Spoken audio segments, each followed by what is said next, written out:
महमूद मदनी नाम के का ये जो व्यक्ति है और ये मौलाना है, और इसने इतने कंट्रोवर्शियल स्टेटमेंट्स दिए हैं जिन्हें सुन करके आप हैरान हो जाएंगे कि क्या भारत के मुसलमानों की हकीकत में ऐसी सोच है। क्योंकि ये स्टेटमेंट इसका अकेले का नहीं था। जब ये स्टेटमेंट मध्य प्रदेश के भोपाल में ये खड़ा होकर के दे रहा था तो सामने लाखों और हजारों की संख्या में मुसलमान बैठ करके इसकी बातों पर तालियां बजा रहे थे।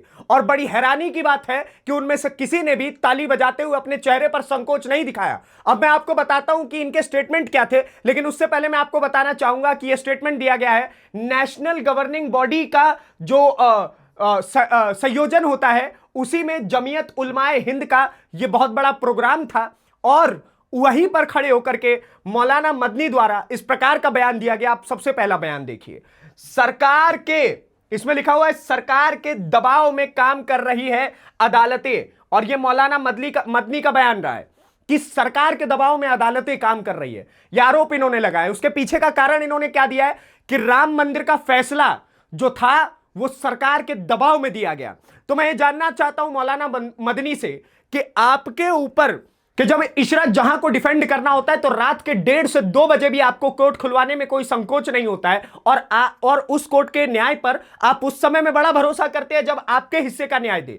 अपितु जब बात भगवान राम की आए और उनके लिए न्याय हुआ, 500 सालों का जो न्याय रुका हुआ था उसके लिए न्याय हुआ, तो आप कह रहे हैं कि अदालतें सरकार के लिए काम करती हैं। आप इनका दूसरा स्टेटमेंट देखिएगा। इन्होंने दूसरा स्टेटमेंट दिया है सुप्रीम कोर्ट को सुप्रीम कहलाने का अब हक ही नहीं है।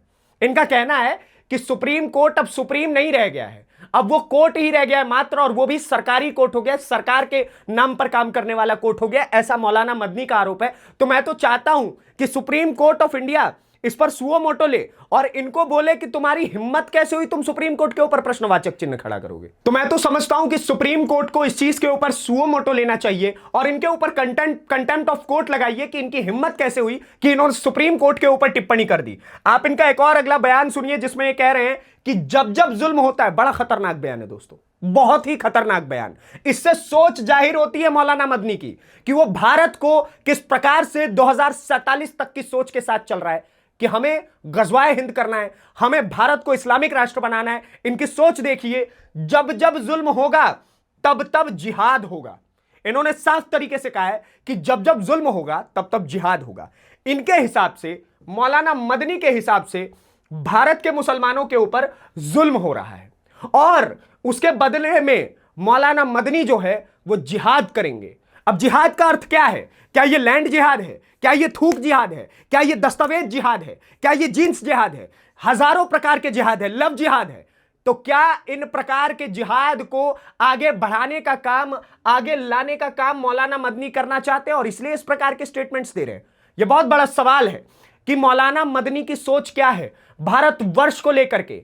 अब मैं आपको सबसे इंपॉर्टेंट स्टेटमेंट के पास लेकर के आऊंगा कि मौलाना मदनी ने क्या ही बोला है। आप देखिए, मुर्दा कौमें, इनका मानना है कि मुर्दा कौमें वंदे मातरम पढ़ने लगती हैं, आप जिंदा कौम हो। अब मुर्दा कौम ये किसको कह रहे हैं?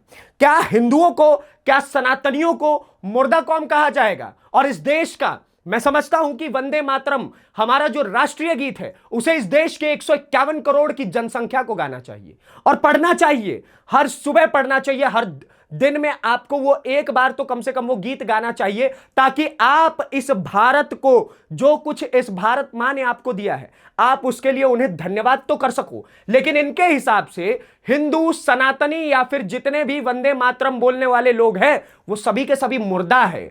और ये अकेले मौलाना मदनी साहब जो हैं ये जिंदा है पूरे भारतवर्ष में, क्योंकि ये वंदे मातरम नहीं बोलते हैं। हकीकत में मिजाज, सोच और जो आत्मा होती है वो इनकी मरी होगी जो वंदे मातरम नहीं बोल रहे हैं, क्योंकि वंदे मातरम बोलने में कोई समस्या नहीं है।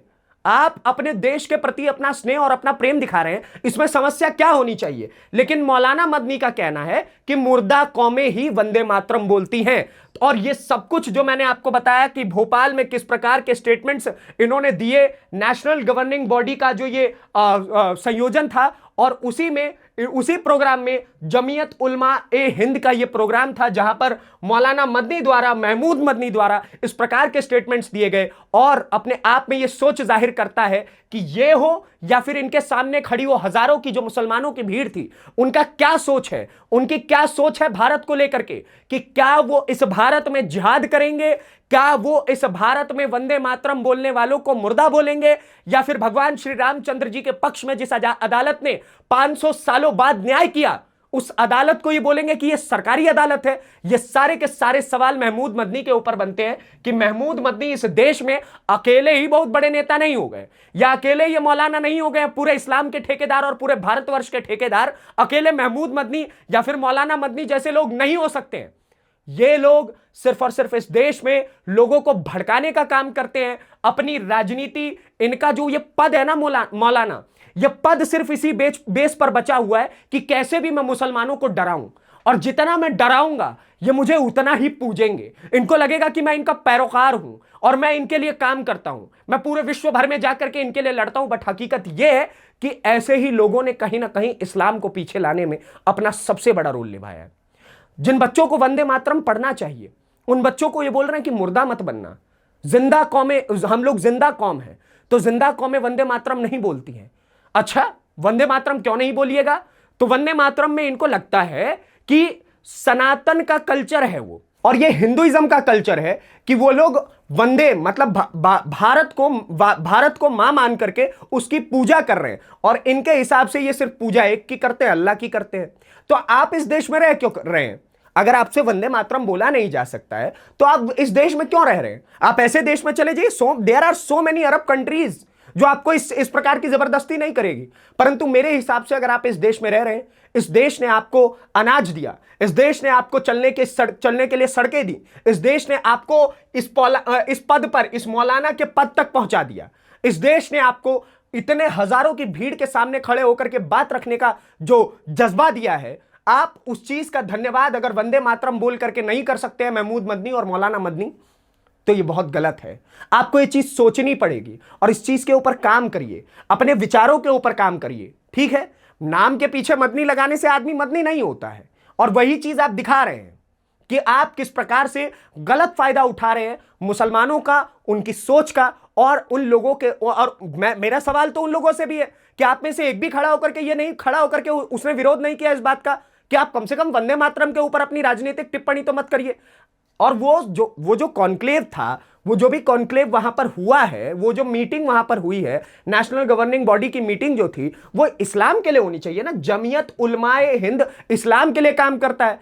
आप सुप्रीम कोर्ट पे बात करेंगे, आप देश पे बात करेंगे, आप बात करेंगे कि कैसे ये इस देश में जो है लोगों को वंदे मातरम नहीं बोलना चाहिए। तो आप पहले अपने इस्लाम को आगे बढ़ाने की कोशिश करिए। इस देश के लोगों को जिंदा और मुर्दा का सर्टिफिकेट देने वाले महमूद मदनी जैसे लोग नहीं हो सकते हैं। इस देश को आप लोग कभी सर्टिफिकेट नहीं देंगे, और ना ही आपकी वो हैसियत है कि आप मेरे जैसे लोगों को, जो अपनी भारत को मां मान करके उनका वंदे करता हो, आप मेरे जैसे लोगों को सर्टिफिकेट देने वाले कोई नहीं होते। बाकी आपका क्या विचार है मुझे जरूर कमेंट बॉक्स में बताइए महमूद मदनी को लेकर के, और ऐसी ही वीडियोस को देखने के लिए द न्यूज़ पेटी को सब्सक्राइब करिए। धन्यवाद, नमस्कार, जय हिंद, जय भारत, वंदे मातरम।